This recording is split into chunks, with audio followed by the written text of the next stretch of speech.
Hey guys, Zoe here. Today's tutorial is about editing mini vlogs. For this video I used several overlays prepared in Canva. So let's get started by importing the background for your first clip. Import overlay with bit of text and frames as I used.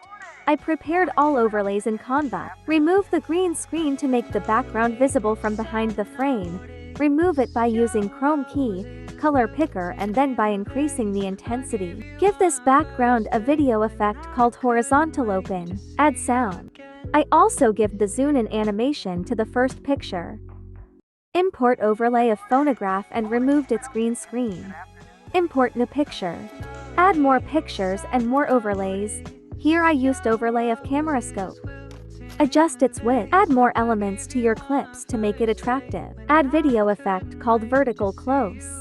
I am dragging this camera scope overlay to the next picture. Right here I used the sticker of picture frame. Give this sticker an animation called spring. Give this picture a video effect called the end. Now import a black screen stock video. Right between these two pictures I used a transition effect called down. I added thanks for watching here. On this text I have given an animation effect called type 1 from in tab. In this part of video I am giving video effect called stuck frame. As a last step I gave it a video effect called retro blue from start to end. Export. Good morning! Morning, keep it on seeing. Good afternoon.